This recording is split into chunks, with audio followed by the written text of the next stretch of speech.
Prezado bebê, prezada mãe, prezados irmãos e irmãs, louvado seja nosso Senhor Jesus Cristo. A festa de hoje do diácono Lourenço é antiquíssima e famosíssima. Como diácono, Lourenço servia não só o altar, onde está o sangue de Cristo, como também aos pobres, aos órfãos, às viúvas. Ele praticava assistência social. O imperador Valeriano ordenou que fosse preso o Papa Sisto II, preso e morto. Alguns dias depois, chegou a vez de Lourenço.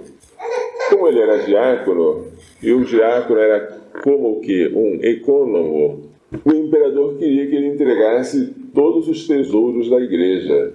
Então, São Lourenço disse: dá-me um prazo de alguns dias. Nesse prazo, ele reuniu tudo que a igreja possuía de pobres, aleijados, viúvas, e disse, se eu não me engano, ao prefeito de Roma: aqui está o tesouro da igreja.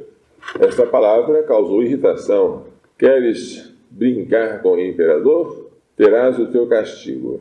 Então ele foi condenado à morte, mas uma morte cruel, porque ele foi queimado sobre uma grelha. Diz uma tradição que enquanto os algozes estavam queimando, ele disse que já estava suficientemente assado e que se deveria virar do outro lado.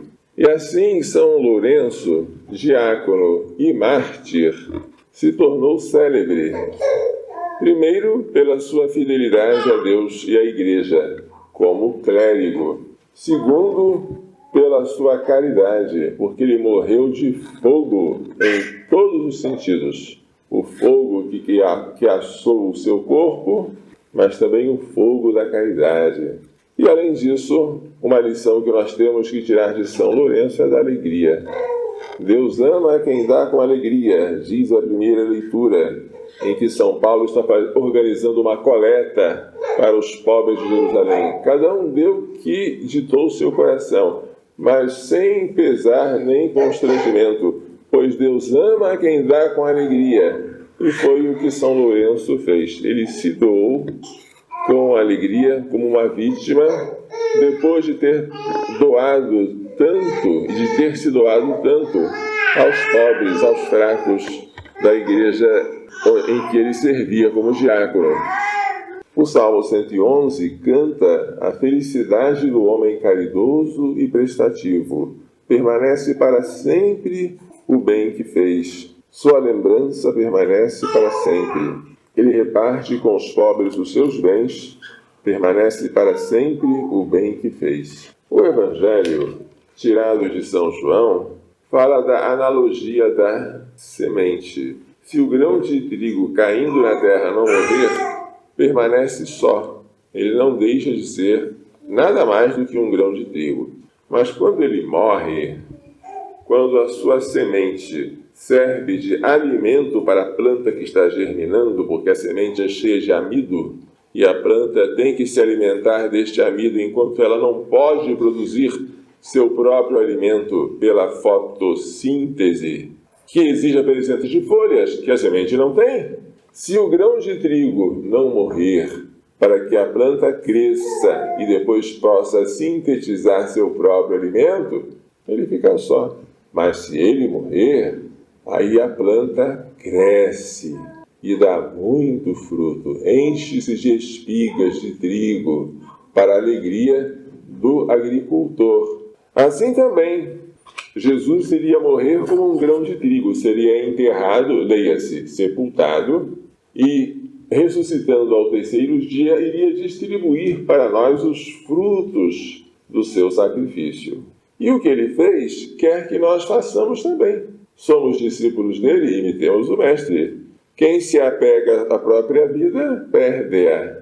Mas quem faz pouca conta de sua vida neste mundo, conserva-la para a vida eterna. O caminhar com alegria em direção à morte é próprio daqueles que já saborearam as coisas do alto. A morte é dolorosa, ninguém duvida disso. Mas a pior dor da morte é a da falta de esperança. É a ideia de você estar sendo destruído. Mas quando os seus corações estão voltados para o alto, a morte, embora dolorosa e até angustiante, não nos destrói, porque ela tem um sentido de um parto, que é doloroso, mas tem como resultado uma criança nascida, chorando enquanto você ri ao olhar para ela. Tem um significado pascal de Cristo, que passou pela morte para chegar à ressurreição. Mas este santo se distingue, sobretudo para mim, pela alegria. A alegria fortifica. Talvez, se ele não fosse tão alegre, ele não teria suportado esse martírio tão atroz. Que nunca nos falte a alegria de cada dia, porque a alegria do Senhor é a nossa força. Que Maria Santíssima, Rainha dos Mártires e causa de nossa alegria, nos faça entender e pôr em prática as lições desta liturgia. Louvado seja nosso Senhor Jesus Cristo. Para sempre seja louvado, e nossa Mãe, Maria Santíssima.